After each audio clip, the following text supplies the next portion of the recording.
Hello friends, जैसा आप देख रहे हैं यहाँ पे इस लेक्चर में जो है कंप्रेसिव स्ट्रेंथ ऑफ क्यूब, जो क्यूब है मेरा उसका कैसे कंप्रेसिव स्ट्रेंथ निकालेंगे।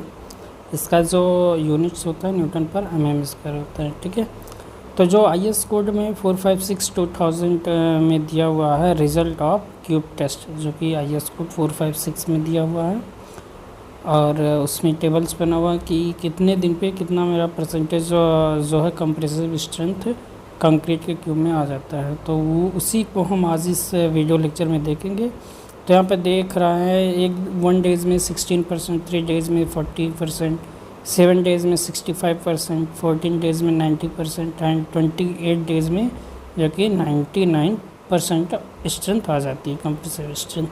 उसका जो क्यूब होता है मेरा, ये जो क्यूब है यहाँ पे शो कर रहा है, इसका जो साइज़ क्या होता है वो भी जानना बहुत ही इम्पोर्टेंट है। तो यहाँ पे जो साइज़ इसका है 150 mm क्यूब होता है।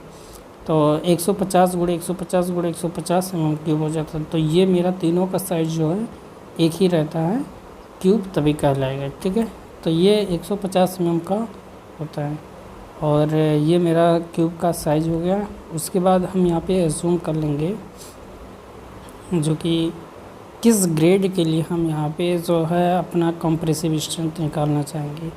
तो यहाँ पे जो हमने एज्यूम किया है, हम 25 ग्रेड का कंक्रीट एज्यूम किया है। कितने दिन पे हम टेस्टिंग करेंगे वो भी हमें आइडेंटिफाई होना चाहिए। जैसे हमने यहाँ पे 7 डेज़ पे हमें ये जो है क्यूब का टेस्ट करना है।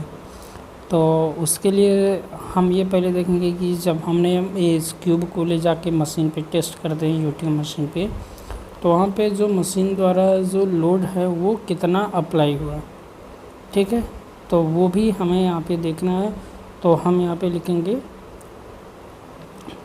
Loads applied by machine. तो मशीन के द्वारा जो लोड यहाँ पे इस क्यूब पे अप्लाई होता है उसको हमने यहाँ पे एज्यूम कर लेते हैं 500 किलो न्यूटन।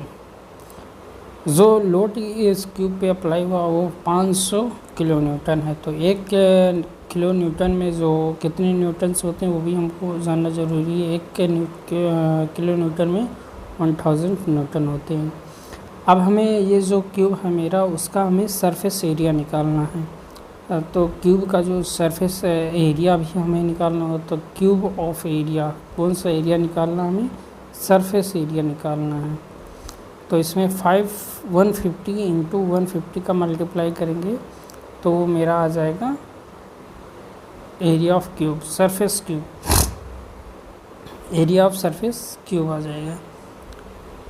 इक्वल टू हो जाएगा 22500 mm स्क्वायर। तो ये मेरा दोनों जो वैल्यू है, मशीन ने इस क्यूब पर कितना लोड्स लगाया वो हमें यहाँ एज्यूम किया, मैंने 500 किलो न्यूटन लगा दिया। और जो क्यूब मेरा उसका सरफेस एरिया कितना है तो वो भी हमने यहाँ पे कैलकुलेट कर लिया। अब हमें क्या करना होगा, कंप्रेसिव स्ट्रेंथ ऑफ क्यूब निकालना है। तो क्यूब का जो कंप्रेसिव स्ट्रेंथ है वो कितना है, तो कंप्रेसिव स्ट्रेंथ है इक्वल टू हो जाता है लोड अपॉन एरिया।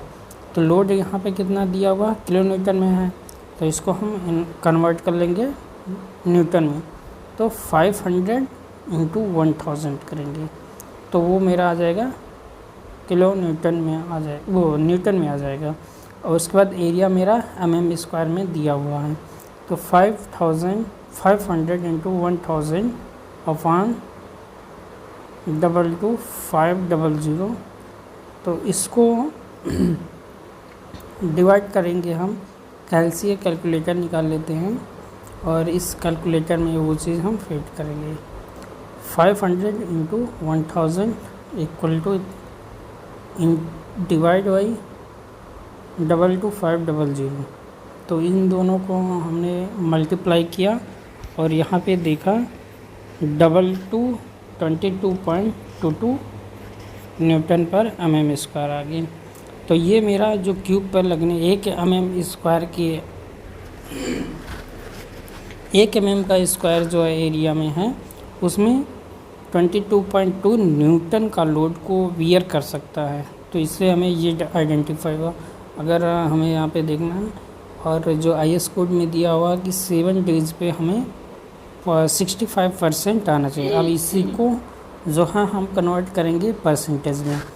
परसेंटेज में हम देखेंगे कि ये मेरा उसे वेरीफाई कर रहा है कि नहीं कर रहा। अगर 65 से कम होगा तो वो कंक्रीट मेरा ये फेल हो जाती है। हम फिर से कास्टिंग करके इसका कंप्रेसिव स्ट्रेंथ चेक करेंगे, ठीक है। तो यहाँ से जो है क्यूब का हम कंप्रेसिव स्ट्रेंथ देखेंगे परसेंटेज में। तो 22.22 अपॉन ग्रेड ऑफ कंक्रीट जो है 25 है इंटू 25 इंटू 100। तो इससे हम निकाल लेंगे यहाँ पे परसेंटेज ऑफ कंप्रेसिव स्ट्रेंथ। तो यहाँ पे कैल्शियम में हम यहाँ पे फीड करते हैं और डिवाइड कर देते हैं 25 से, इंटू मल्टीप्लाई कर देते हैं 100 से। तो यहाँ पे जो आ गया 88.88%।